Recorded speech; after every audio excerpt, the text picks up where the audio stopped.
of the video, I just thought it would be nice to show you how I filled in certain parts of the tree. I went to the Dollar Tree and I found a flower or flowers that I liked, and I figured I would use them as fillers, and I thought it looked pretty nice. So then there you see me as the tree is shaking around, but I was doing the best that I could, and I thought that it came out pretty nice.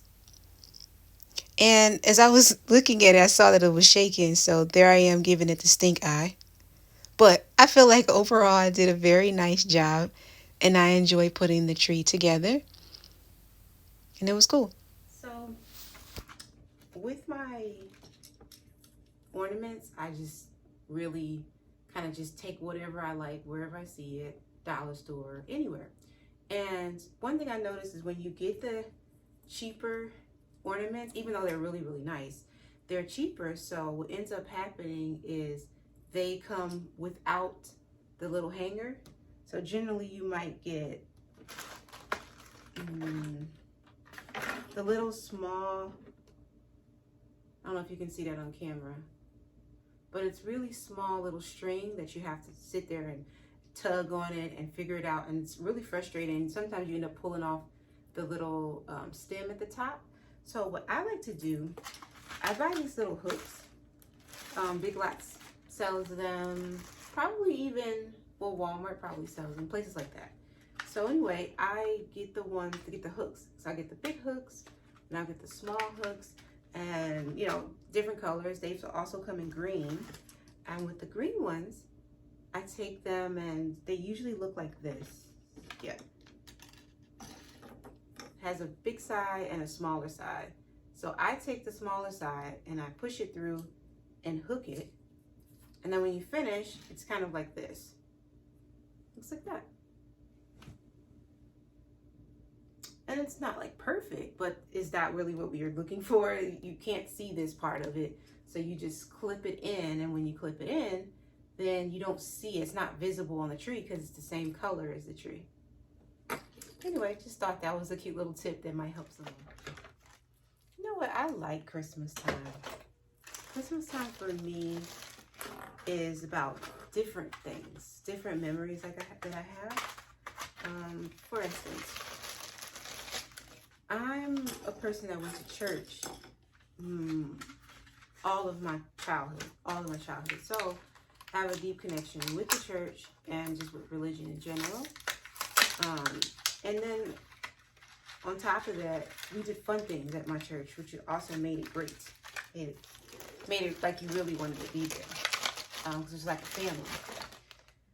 Anyway, so with that, my church did a lot of like plays and things that people really could get involved in. So I remember we did like the Passion of the Christ one year.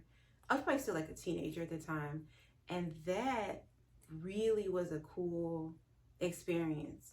Not only just learning about Christ, but also in addition to learning about Christ, it was like the camaraderie and to see like what we as young people were capable of, you know, because we did some really big productions for a church and it was great. And then I have like memories with like family and like when I was younger, I come from a very large family on both sides, and they would get together. They would have get-togethers.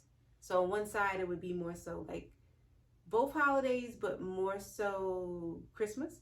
And then the other family was more so Thanksgiving time.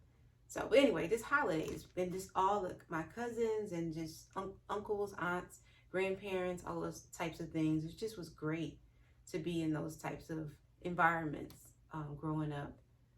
And so when I think of Christmas time for me, it's a great time of year, and it just reminds me of like renewal and birth and all of those good things.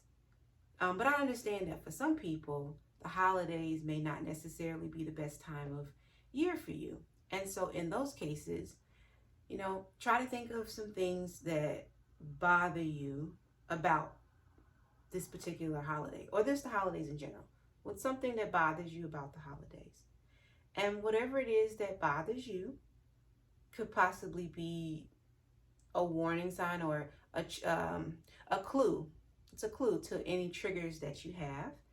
And in those cases, if you find that those are your triggers, it would be good to start to talk to yourself and ask yourself why you have these triggers. What was it about that event that happened during the holidays that really grinds your gears and makes you upset?